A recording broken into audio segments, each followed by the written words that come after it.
Hello dear students, you are welcome in toppers English classes. Dear students, आज जो आपका social science का जो हाई स्कूल का पेपर हुआ है, जो हमें पेपर मिला है 825 CR क्लास 10 सोशल साइंस का है, और उसका हम सोल्यूशन देखेंगे। जो ऑप्शन वाले क्वेश्चन आए हुए हैं डी स्टूडेंट, उनका सोल्यूशन देखेंगे और क्वेश्चन भी देखेंगे। डी स्टूडेंट, आपको हमें ये बताना है, कमेंट बॉक्स में कमेंट करके हमें बताना है कि डी स्टूडेंट आपने 20 में से कितने सही किए हैं, और अपना नाम बताना है। ये भी बताना है डी स्टूडेंट आप कहाँ से हैं, अपने रहने का स्थान भी उसमें लिखना है। तो डी स्टूडेंट्स, आइए एक एक क्वेश्चन का ऑथेंटिक अब हम मिलाएंगे, जो कि हमने पहले सोल्व करके रखा हुआ है डी स्टूडेंट्स। तो देखेंगे, आप मिला लेना जल्दी से जल्दी। 825 CR सोशल साइंस का जो पेपर है क्लास 10 का, जो आज 11 मार्च को हुआ है, उसको देखेंगे। उसका सोल्यूशन देख लेते हैं डी स्टूडेंट्स।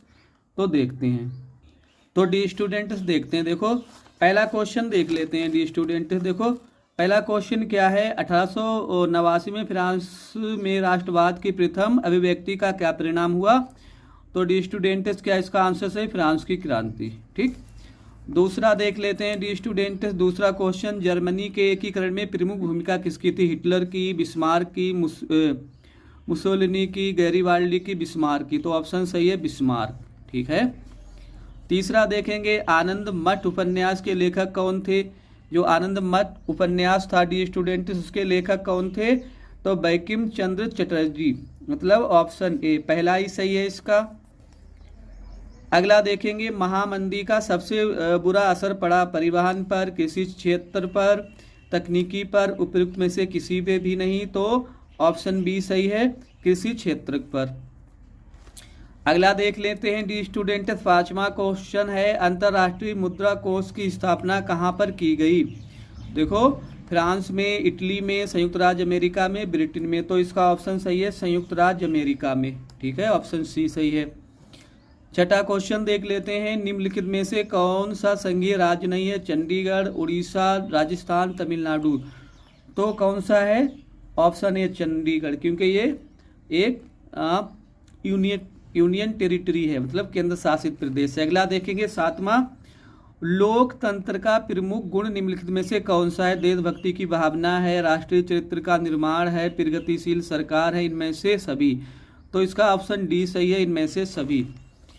अगला देख लेते हैं डी स्टूडेंट्स। देखो, भारतीय संविधान कब लागू किया गया था डी स्टूडेंट, ये तो सबको मालूम होगा, बहुत ही इजी दे दिया इन्होंने। ऑप्शन डी सही है, 26 जनवरी को। नमा देख लेते हैं डी स्टूडेंट। नवा क्वेश्चन, भारतीय संविधान में भाषाओं को किस सूची में रखा गया है। दूसरी, 5वीं, 8वीं, 12वीं। तो इसका ऑप्शन सही है, 8वीं सूची में रखा गया है। 10वां देख लेते हैं डी स्टूडेंट्स। क्वेश्चन 10वां देखेंगे। देखो 10वां है, निम्नलिखित में से कौन सा विषय राज्य सूची से संबंधित है। प्रतिरक्षा है, बैंकिंग है, मुद्रा है, पुलिस। तो पुलिस है। ठीक है, इसका कौन सा सही है, पुलिस वाला सही है डी स्टूडेंट। अगला देख लेते हैं। देखो 11वां देख लेते हैं डी स्टूडेंट। इस 11वां क्वेश्चन देखेंगे। देखो, रबी की फसलों को बोने का समय है जून, जुलाई, अक्टूबर, दिसंबर, मई, मार्च, मई, या अगस्त, अक्टूबर। तो ऑप्शन बी सही है, अक्टूबर, दिसंबर। अगला देखेंगे, निम्नलिखित में से कौन सा ऊर्जा खनिज नहीं है। लो एस्क, पहला ही सही है इसका डी स्टूडेंट, लो एस्क। 13वां देख लेते हैं डी स्टूडेंट। देखो, कृषि का आर्थिक क्षेत्रक है, प्राथमिक है, द्वितीयक है, तृतीयक है, चतुर्थक है। तो प्राथमिक है, ऑप्शन ए सही है 13वें का।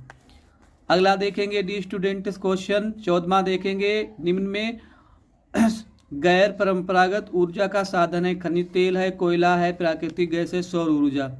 तो क्या होगा, सौर ऊर्जा। अगला देखेंगे 15वां क्वेश्चन है। देखो, निम्न में कौन सा आधारभूत खनिज है। तांबा है, लो एस्क है, अदरक है, सोना है। तो लो एस्क है इसका सही, ऑप्शन बी। अगला देखेंगे 16वां।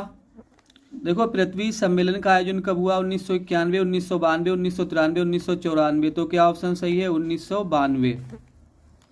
17वां देखेंगे, भारत में उदारीकरण प्रक्रिया की शुरुआत किस वर्ष हुई थी। 1981, 1991, 1993 और 2001। 1991, ऑप्शन बी सही है। अगला देखेंगे, निम्न में कौन सा जैव संसाधन है? लोहा है, तांबा है, मत्स्य पालन उद्योग है, चट्टाने हैं। तो इसमें ऑप्शन सी सही है, मत्स्य पालन उद्योग।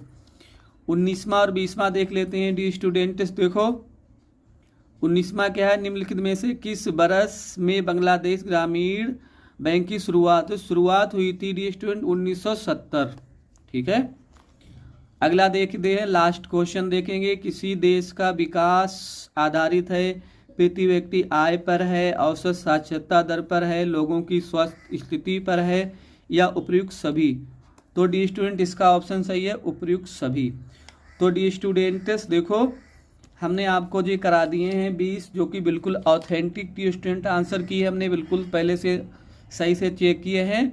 20 हमने आपको कराए हैं, तो आपको हमें ये बताना है कि 20 में से आपने कितने सही किए हैं। और देख लेते हैं थोड़े क्वेश्चन इसके।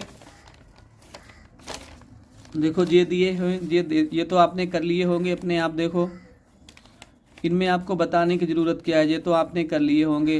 अर्थव्यवस्था पर महामंदी के 2 प्रमुख प्रभावों का उल्लेख कीजिए, ये करना था। महामंदी के प्रमुख कारणों का उल्लेख कीजिए, ये भी कर दिया होगा।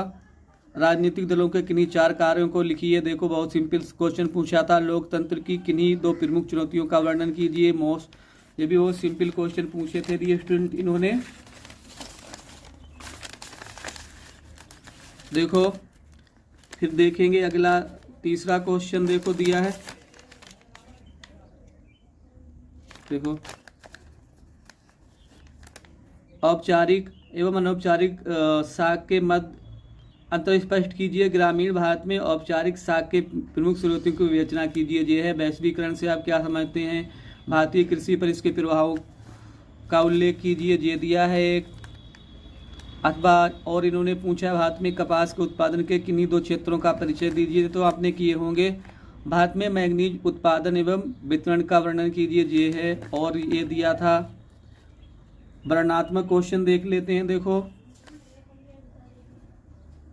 डिस्क्रिप्टिव दिए हैं। सत्याग्रह का क्या अभिप्राय? बहुत इंपॉर्टेंट है। सत्याग्रह के संबंध में महात्मा गांधी के क्या विचार थे? ये। अथवा में भारत में राष्ट्रवाद के उदय के प्रमुख कारणों की व्याख्या कीजिए, ये दिया है।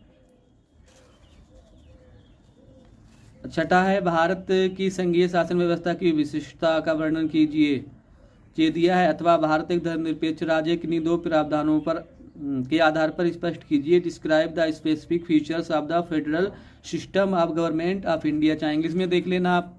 और इन्होंने दिया था India is a secular country, explain on the basis of any 2 provisions. ठीक है, ये देख लेते हैं। और 7वां क्वेश्चन दिया था इन्होंने 6 नंबर का। देखो आर्थिक क्षेत्रों का क्या तात्पर्य? तैतिक क्षेत्र की विशेषताओं की विवेचना कीजिए, अथवा उपभोक्ता अधिकार पर संक्षिप्त टिप्पणी लिखिए। What do you mean by economic sector? Discuss the special features of territory sector. अथवा इन्होंने पूछा था write short note on consumer rights. 8वां है भारत के चीनी उद्योग का वर्णन कीजिए, अथवा भारत में सड़क परिवहन के विकास का परिचय दीजिए।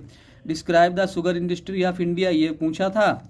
ये पूछा था discuss the development of road transport in India. ठीक है, मानचित्र संबंधी क्वेश्चन ये दिए हैं। देखो ये तो आपने कर दिए होंगे। ये मानचित्र संबंधी क्वेश्चन दिए थे डी स्टूडेंट्स। तो ये पेपर आया था जो कि मैं सोचता हूँ काफ़ी सरल पेपर पूछा गया है डी स्टूडेंट्स। देखो और ये दिए हैं इन्होंने, थोड़े इधर दिए हैं मानचित्र वाले। देखो चिन्ह द्वारा नाम लिखना इनका, ये दिए हैं। देखो ये आप देख लेना, ये तो आपने कर दिए होंगे। ठीक है, ये मतलब दृष्टिवाद विद्यार्थियों के लिए हैं ये। ठीक है, तो डी स्टूडेंट विशेष रूप से आपको ये बताना है कि आपने 20 में से कितने सही किए हैं। आपको हमें कमेंट बॉक्स में अभी बताना है कि आपने कितने सही किए हैं 20 में से, अपना और नाम लिखकर, और अपने रहने के मतलब ये भी बताना है कि आप कहाँ से हैं। ठीक है डी स्टूडेंट, और आपको अगर मेरी मेहनत पसंद आए तो डी स्टूडेंट मेरे चैनल टॉपर्स इंग्लिश क्लास को सब्सक्राइब कर देना, और डी स्टूडेंट वीडियो पर कमेंट जरूर करना ताकि हमें मोटिवेशन मिल सके। Thanks for watching the video.